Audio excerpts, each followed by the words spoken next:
I'm Caitlin O'Toole. And I'm Jack Rudel. And today we're going to talk about driving success with UX. Let's talk about what UX means. UX stands for user experience, and it's a term most commonly used in the software world when talking about a user's interactions with your product and whether or not they're positive. UX covers everything from page load times and error handling to style and branding. Every time a user touches your product, they're judging the experience using the entire range of human emotion. Our goal is to create products that give our users a positive experience. The bottom line is to boost confidence and limit frustration and confusion. Though we typically talk about UX in the context of software development, it applies to every aspect of our daily lives. As consumers, we interact with products all day long without giving much thought to the experience. Here are a couple examples of usability failures that create a poor experience for the user. The official definition of UX is the overall experience of a person using a product such as a website or computer application, especially in terms of how easy or pleasing it is to use. The heart of this statement lies in the words easy or pleasing. These are the two aspects of your product that will drive the emotional reaction of your users. Usability and user experience are very similar terms and are frequently used interchangeably. However, there's a slight difference. Remember the previous slide, we said the heart of usability is whether or not your product is easy or pleasing to use. Usability is about easy, or can your users use this product? User experience is more about pleasing, or how do your users feel while they're using your product? Because difficulty using a product frustrates and discourages users, I typically talk about usability as part of the bigger picture that is UX. So how do we know what our users are feeling? The short answer is that we talk to them. If you can build rapport with your audience, they'll be more than willing to tell you how they feel, what they like, what works well, and what doesn't. The more detailed answer is this. In software development, we function in a continuous build, measure, learn cycle. We build something, we measure its success, we learn from the experience, and then we do it again. UX fits perfectly into this cycle. We build something, we ask users to try it, and tell us how they feel, and then we learn from their feedback. We use this feedback to improve what we've already built, and more importantly, to make better guesses in future builds. With each cycle, we learn more about our users' needs and how to keep them happy. So why is UX important to your project? Does your project necessarily need the user experience taken into consideration?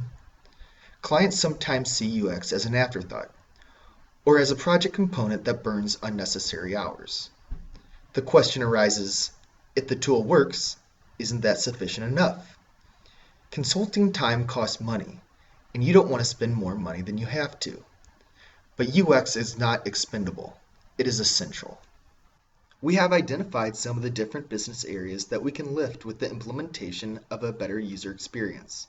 These areas include brand identity, customer loyalty, sales trends, maintenance costs, customer service stats, and market performance. One example I believe displays the power of UX so clearly is the new Aer Lingus Airlines online booking system. The airline was in serious financial difficulties and the new CEO had just been appointed. He relentlessly focused on making the online booking process easier for customers. Within less than 3 years, online bookings rose from 3% to 73%, which helped put the airline on a much more solid financial footing. The CEO understood the power of UX in encouraging online sales. The online experience should be the easiest way to book your flight. If only 3% of your customers are using what is supposed to be your most convenient process, then that process should be reviewed. Now let's take a look at the cumulative total return of the companies who understand and utilize the power of great user experience. Over a period of 6 years, UX leaders outperform the market by almost 40%, while companies who consistently fall behind in UX underperform by more than 40%. These numbers should be eye-opening to you if you aren't paying attention to UX. Why be a laggard when you could be a leader with much better market share? User acceptance testing is the ultimate goal of every software development effort. If we had small, incremental testing sessions throughout the life of the project, we find issues early and increase the chance that we will glide through UAT. By including UX as a part of our development effort at every stage, we keep users involved and can adjust our direction along the way, as opposed to failing UAT. The Standish Group has been collecting data on IT projects for the past 20 years. Every year they publish statistics on successful development projects. In 2013, one of the survey questions asked of IT executives was to rank a list of factors they felt contributed to the project's success. User involvement is the #1 success factor, supporting our model for iterative UX development and user involvement. Here are the results of another Standish survey from last year. In this survey, 76% of IT executives reported user participation to have a positive impact on project success. In a white paper published last year compiling the results of these surveys, user involvement was ranked second only to executive level buy-in when it comes to project success.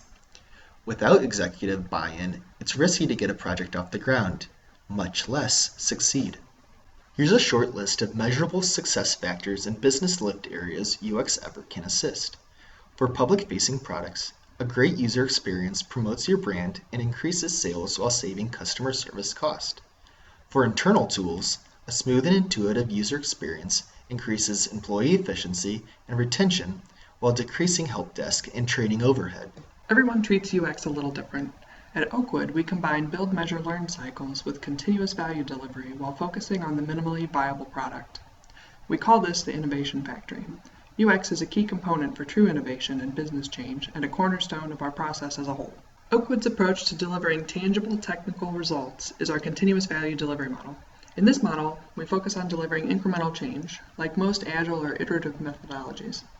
Where we differ is in our focus. Stealing from lean startup and MVP playbooks, we incorporate business driving and business change decisions into each step or each iteration. UX plays a key role in these decisions. Instead of piling UX effort at one end of a project, we spread the love. We give UX a little attention in each development cycle, and we use what we learn to fuel business change and validate our results against our vision.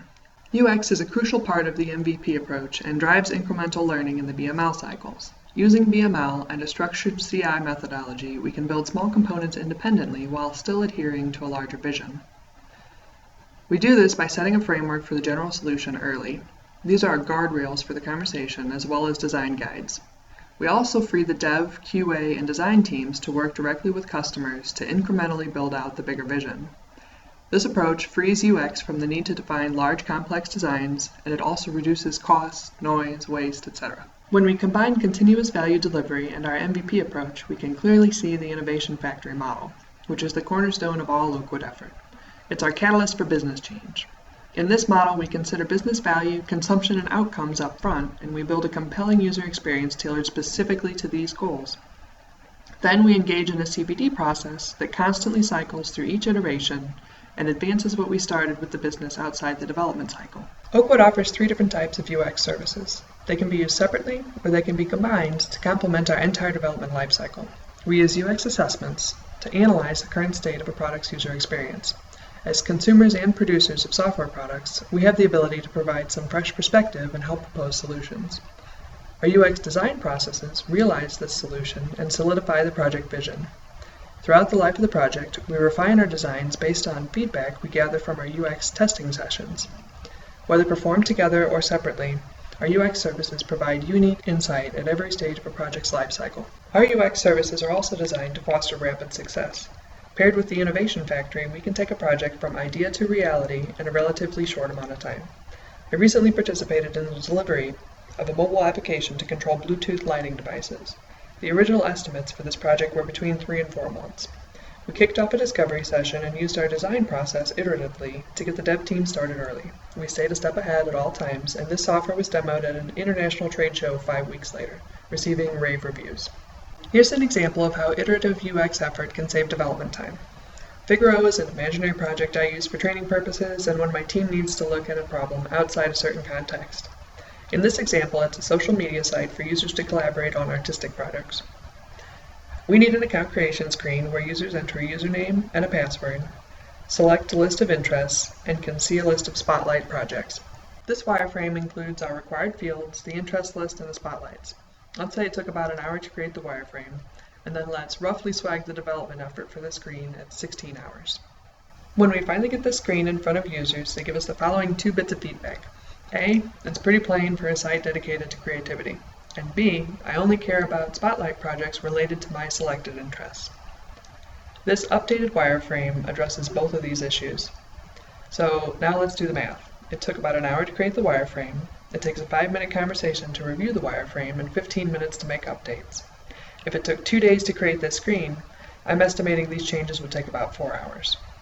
By taking 20 minutes to discuss and refine wireframes, you save a half day of repeat effort. If you do this in each BML cycle for the whole project, imagine the time you can save.